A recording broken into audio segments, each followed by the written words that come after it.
बताया जा रहा है। ऐसे में जो अधिकारी हैं वो बेचारे करें क्या? देखिए, इस समस्या के मूल में जब तक राजनीतिक हस्तक्षेप बंद नहीं होगा, हाँ, तब तक कोई समाधान संभव नहीं है। और वो बंद कैसे होगा? राजनीतिक हस्तक्षेप इस सरकार में कुछ इस कदर बढ़ गया है कि आज एक पार्टी का स्टेटमेंट देख रहे थे, उसमें उन्होंने कहा कि थाने छोटे भैया नेताओं के कंट्रोल में है और उनके माध्यम से गुंडों के कंट्रोल में है। अगर थाने गुंडों कंट्रोल में हो जाएंगे तो उस प्रदेश की कानून व्यवस्था का भगवान ही मालिक है। हाँ।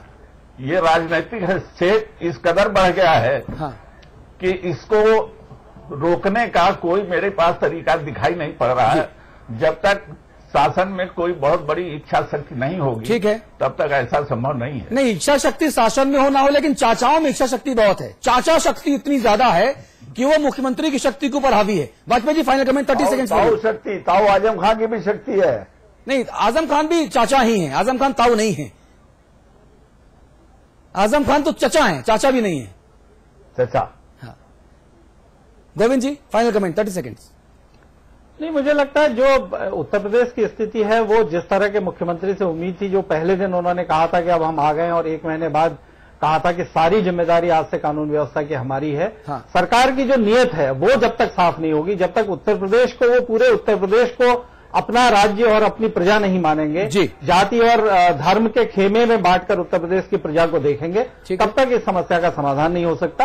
और मुझे लगता है कि सरकार को कम से कम अब इस आखिरी चेतावनी जो मुजफ्फरनगर से मिली है, हाँ, उसके बाद अपने रवैये को सुधारना चाहिए और तभी उत्तर प्रदेश के हालात सुधर सकते हैं। जी, उम्मीद करते हैं कि जो मुजफ्फरनगर है वो दंगे के तौर पर आखिरी हो, ऐसी आखिरी वारदात हो।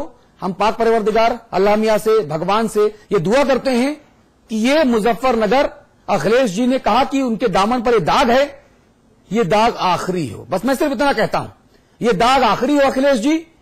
और सख्त प्रशासन तब हो सकता है जब उसमें इंटरवेंशन ना हो, वो चाचा का हो, वो ताऊ का हो, वो किसी और का हो, उस इंटरवेंशन को रोकना पड़ेगा। और जो आरोप लग रहे हैं अखिलेश जी आपके ऊपर व्यक्तिगत तौर पर भी कि उत्तर प्रदेश में एक नहीं 5 मुख्यमंत्री काम करते हैं, इस आरोपों को तोड़ना पड़ेगा, इस दायरे को तोड़ना पड़ेगा। चक्रव्यूह के तौर पर आपकी इमेज के ऊपर एक बड़ा सवाल निशान लगता है। और अकबर ने भी बैरम खां को हज पे भेजा था। अखिलेश जी, याद कीजिए उस शक्ति को। आप तो टीपू हैं, टीपू सुल्तान की तरह। आजम खां को हज पे भेज दें, ये आप कह रहे हैं, ये आप कह रहे हैं। समाचार प्लस की संपादकीय टीम का मेरा गोविंद जी का सहमत या असहमत होना इसके लिए जरूरी नहीं है। और इसीलिए मैं बिग बुलेटिन में डिस्क्लेमर लगाकर आता हूं कि जितने मेरे मेहमान हैं वो जो बोलते हैं वो उनकी व्यक्तिगत राय है। समाचार प्लस की संपादकीय टीम का उससे सहमत या असहमत होना आवश्यक कतई नहीं है। उम्मीद करते हैं कि अखिलेश जी जो घर के टीपू हैं अब वो समाज के टीपू बनेंगे और समाज में जो तमाम तरह के गड़बड़ झाला करने वाले लोग हैं, अपने हों या पराए हों, उनको सबक सिखाएंगे। और ये वक्त की मांग है, ये जरूरी भी है अखिलेश जी, आपके लिए भी जरूरी है और प्रदेश के लिए तो है ही। आप सभी का बहुत शुक्रिया। हरीश जी, मैं आपसे गुजारिश करूंगा कुछ देर और रह जाएं, बस कुछ देर और रह जाएं। हमने जो वक्त आपसे लिया था वो वक्त हालांकि ओवर हो चुका है, कुछ देर और 5-6 मिनट और रुक जाएं।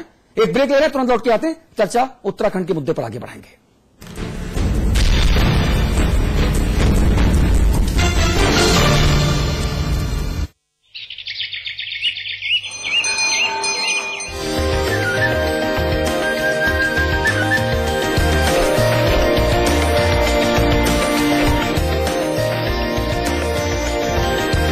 पेंटागन मॉल हरिद्वार उत्तराखंड का सबसे बड़ा मॉल और मल्टीप्लेक्स निर्माता सुपरटेक। आज ली क्या? Julie my love, you're the love of my life. Jully,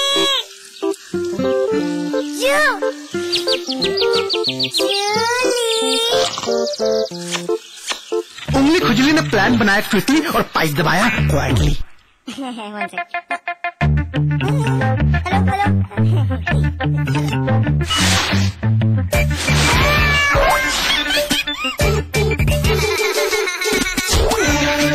refreshing mini gums. आज ली क्या? सेल्फ डिफेंस का जुनून सवार है, स्ट्रेंथ के लिए यही देती हूँ। इस इंटेलिजेंट सुपरमैन को खीर बहुत पसंद है। हस्बैंड को ऑफिस में भी बिरयानी चाहिए।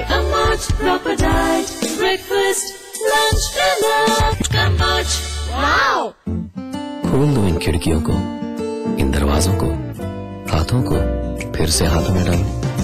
किसी को गुदगुदाओ, दोस्ती करो, मोहब्बत करो।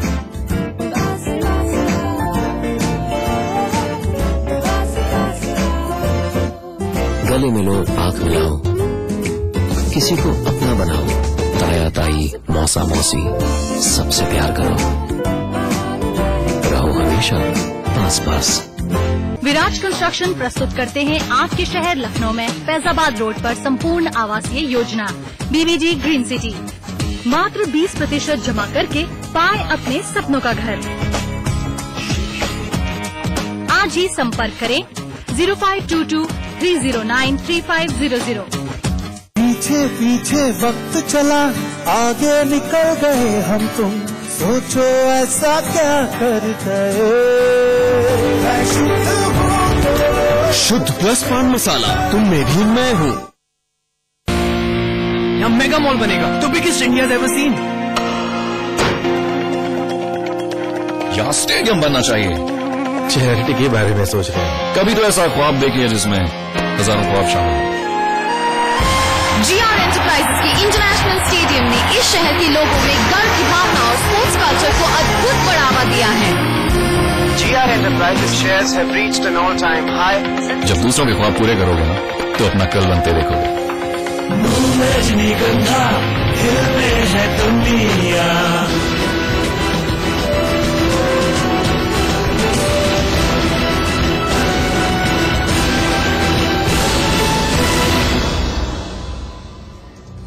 बात उत्तराखंड की करेंगे।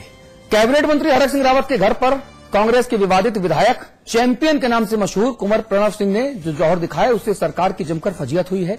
विपक्ष ने विधानसभा में इस मुद्दे को जमकर उठाया। सरकार पर दोषियों को बचाने के आरोप लगे हैं। सत्ता के नशे में चूर विधायक की फायरिंग से 2 लोग घायल हुए, जिसमें एक आईसीयू में भर्ती है। हालांकि पूरा सत्ता पक्ष इस घटना पर पर्दा डाल रहा है। ये पता होने के बावजूद कि गोली किसने चलाई, पुलिस ने एफआईआर नामजद करने के बजाय अज्ञात व्यक्ति के खिलाफ लिखी है।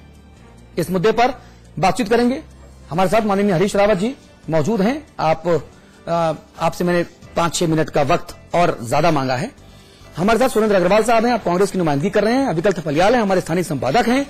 और भाई प्रकाश पंत हैं, आप भारतीय जनता पार्टी की नुमाइंदगी करेंगे। हम एक रिपोर्ट आपको जल्दी से दिखाते हैं संक्षेप में, और उसके बाद हरीश जी से बात करके हरीश जी को फ्री करेंगे, और फिर हम लोग मिलकर चर्चा को और आगे बढ़ाएंगे। जी, ये रिपोर्ट देखिए।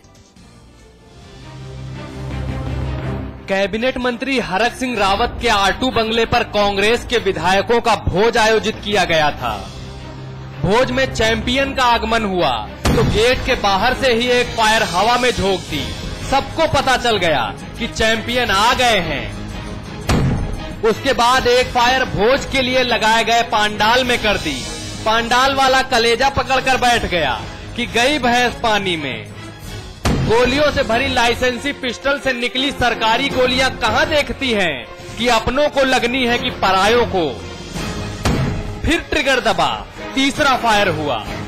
अब की बार कांग्रेस नेता विवेकानंद खंडूरी और हरिद्वार से कांग्रेस कार्यकर्ता रविंद्र सैनी को गोली ने लपेटे में ले लिया। फिर क्या था, कुंवर साहब ने दोनों को सीएमआई अस्पताल के बेड तक का सफर तय करा दिया। क्रम तो जैसे ही चैंपियन जी की एंट्री हुई, उतरते ही पहले उन्होंने उनको एक फायर किया, फिर वो अंदर आए, अंदर आते फिर एक और फायर किया, वो फायर किया। उसके बाद उन्होंने मना किया गया कि यहाँ नहीं, आप बाहर चलाइए। उसके बाद भी 4-5 उन्होंने फिर अंदर ही किया। वो मेरे को यहाँ के निकल के ये यहाँ से, और जो मेरे सामने थे उनको ज्यादा लगी। चैंपियन की ये पहली गुस्ताखी नहीं थी। इससे पहले भी उत्तराखंड विधायक निवास दिल्ली और रुड़की के एक होटल में भी निशानेबाजी कर चुके हैं। अब हरक सिंह रावत भी क्या कहते और किससे कहते, मेहमान जैसा भी हो भगवान बनाना पड़ता है। मैं सोचता हूँ इस तरह ये देखिए, ये खामोखाम इसको चर्चा बनाया जाए। अब ये बात जहां तक गोली चलने की बात है, क्योंकि मैं सारी व्यवस्था में लगा था। मुझे तो जब आवाज में निकल के आया हूं तो चैंपियन साहब को, खंडूरी जी को अपनी गाड़ी में बैठाकर हॉस्पिटल ले जा रहे थे, तो मैंने तो तब देखा। कांग्रेस के आदमी है भाई, कांग्रेस की गवर्नमेंट, कांग्रेस के मंत्री के घर में गोली चल रही है, किससे चली, इलीगल आर्म से चली, पार्टी में चली, दारू पी के चली, कि शराब पी के चली, कि होश में चली, कि चली किसने चलाई। इंजरी लगी है वो तो कांग्रेस के सिपाही हैं, वो तो बोलेंगे नहीं, उनकी मजबूरी है। लेकिन हम एक सिटीजन हैं, नागरिक हैं। मुख्यमंत्री जिनकी सरकार में चल रही है, चीफ मिनिस्टर को खुद देखना चाहिए कि कहां किसने गोली चला दी, कैसे चल गई। मुख्यमंत्री ने कह दिया कि किसी भी दोषी को बख्शा नहीं जाएगा, कोई कितना भी रसूख वाला क्यों ना हो, जांच करके कार्रवाई की जाएगी। देखिए, घटना घटी है, वो उसपे जांच हो रही है, रिपोर्ट दर्ज हो गई है। इतना कह सकता हूं कि कोई भी व्यक्ति कानून से ऊपर नहीं है। जो कानूनी कार्रवाई है वो पूरी कानूनी कार्रवाई होगी। शिकार के शौकीन चैंपियन साहब आखेट पर कहीं भी और कभी भी निकल जाते हैं। उत्तराखंड में जंगल घट रहे हैं और अब तो शिकार करना भी गैर कानूनी है। इसीलिए निशाने का शौक शादी बारात और पार्टियों में फायरिंग करके पूरा करते हैं। बड़े बड़े निशानेबाज हमारे पैर छूते हैं और कहते हैं वीरो, तुम्हारे जैसा निशानेबाज पैदा नहीं हुआ। जेम्स बॉन्ड के पोते हैं ये। लोकतंत्र में किसी को भी कहीं भी कारगिल का मैदान बनाने का अधिकार तो बिल्कुल नहीं है। कार्रवाई होगी, मुख्यमंत्री की जुबान इस पर डोल चुकी है, लेकिन न तो एफआईआर दर्ज हुई है और न ही कोई शिकायत की गई है। तो कार्रवाई किस पर होगी और कब होगी और कैसे होगी, ये भी बड़ा सवाल है। ब्यूरो रिपोर्ट, समाचार प्लस। हरीश जी, सीधे मैं आपसे बात करूंगा। मुझे बताइए, मंगलवार की रात आपके सूबे के कैबिनेट मंत्री हरक सिंह रावत के घर पर मंत्रियों, विधायकों, अफसरों की डिनर पार्टी चल रही थी। मुख्यमंत्री जी के लाडले और कैबिनेट मंत्री का दर्जा प्राप्त बाहुबली और बंदूकों के प्रेमी विधायक कुंवर प्रणव चैंपियन ने हरीश जी फायरिंग की, 2 लोग जख्मी हुए, सभी लोगों ने देखा। जिसको गोली लगी रविंद्र सैनी, उसका बयान हमारे पास है, मगर पुलिस ने अज्ञात लोगों के खिलाफ केस दर्ज किया। अब मुख्यमंत्री जी भी गोल गोल बातें कर रहे हैं, सरकारी बातें कर रहे हैं। हरीश जी, ऐसा आखिरकार क्यों हो रहा है भाई? नहीं, ऐसा भागे विधानसभा चली है, भागे भागे देने का क्या मतलब है? ऐसा नहीं है। लेकिन वहां तो सभी लोग थे, सभी लोग थे। मैं समझता हूँ, मैं नहीं, गंभीर बात, गोली चलना तो अलग बात, कहीं जोर की गोली भी होती है तो वो भी गंभीर बात है। और लेकिन मैं समझता हूँ वहां सभी लोग थे, तो उनकी उपस्थिति में कोई ऐसा काम हो जाए, नहीं, मुझे नहीं लगता। हरीश जी, डिनर पार्टी के वक्त हमारे रिपोर्टर वहां मौजूद थे। स्थानीय लोगों ने भी कुंवर प्रणव सिंह चैंपियन को गोली चलाते देखा। डीएवी कॉलेज के पूर्व अध्यक्ष और आपके हरिद्वार के सैनी जी जख्मी हुए, अस्पताल में भर्ती हुए। इतना कुछ हो गया, मगर मेजबान मंत्री हरक सिंह रावत जी को कुछ पता नहीं है। क्या हरक सिंह जी इतने अनजान है या नादान है? हरीश जी, हरक सिंह जी इतने नादान तो नहीं है। नहीं, उन्होंने क्या है, घटना नहीं हुई है कहा है या घटना की जानकारी नहीं है? नहीं, हरक सिंह जी ने कहा कि घटना हुई या नहीं, गोली चली है या नहीं, अगर चली तो किसने चलाई, कौन हताहत हुआ, कौन घायल है, मुझे नहीं पता, मैं तो बेहद व्यस्त था। यदि घटना हुई हो तो घर मालिक को तो जानकारी होती है। मैं समझता हूँ हमको हरक सिंह जी की बात को फेस वैल्यू पर लेना चाहिए। वो एक वरिष्ठ मंत्री है, सम्मानित मंत्री है। हरीश जी, फेस वैल्यू की बात अपनी जगह पर है, मगर कल मुख्यमंत्री जी ने हल्के फुल्के अंदाज में कहा कि दोषियों के खिलाफ बड़ी कार्रवाई होगी। कुछ कहते हुए टीवी में देख रहा था। भाई तो कह रहा हूँ, सरकारी बयान आ रहा है, सरकारी बयान से काम हो जाएगा, हो जाएगा। चैनल पे देखा था उनका कोई बयान, तो सरकारी बयान था ना हरीश जी, नामजद रिपोर्ट क्यों नहीं हो रही है? देखो, मुझे वहां क्या एग्जैक्टली क्या थी, क्या स्थिति हुई, भाई किसी के पास वेपन है और बाई चांस चल जाता है, हाँ। वो एक अलग घटना है, हाँ। और एक किसी को चोट लगी और कोई आवाज हुई और वो एक अलग घटना है। अब ये घटना क्या हुई, ये वो जो वहां लोग हैं वो बता पाए। आप भी अनजान हैं हरीश जी। सूरत हाल तो ऐसे है कि कोई एमएलए किसी से नाराज है तो कोई नेता सीधे मुख्यमंत्री पर निशाना साधता है, कोई एमएलए मनमर्जी पर आमादा है। हमने सुना था कि लोकतांत्रिक व्यवस्था में सरकार बनाए रखने के लिए साथी विधायकों के नखरे उठाने पड़ते हैं, मगर क्या उत्तराखंड में नक चढ़े और सिर चढ़े माननीय विधायकों के तमाशे भी सरकार को झेलने पड़ेंगे? गोलीबारी के दौरान कई लोगों ने चैंपियन को गोलियां चलाते देखा था, जो गोली खाया वो भी देख रहा है, बता रहा है कैमरे पर। लेकिन सत्ता की हनक देखिए, एफआईआर हुई अज्ञात लोगों के खिलाफ। हरीश जी, ये कैसी अंधेर करती है हरीश जी? देखिए एफआईआर देखने के बाद उसके बाद कोई चीज कही जा सकती है, लेकिन अभी आपसे बातचीत करने के बाद बहुत सारी बातें सामने आई हैं, क्योंकि मैं बहुत ज्यादा जानकारी ले नहीं पाता, तो मैं अब जानकारी लूंगा।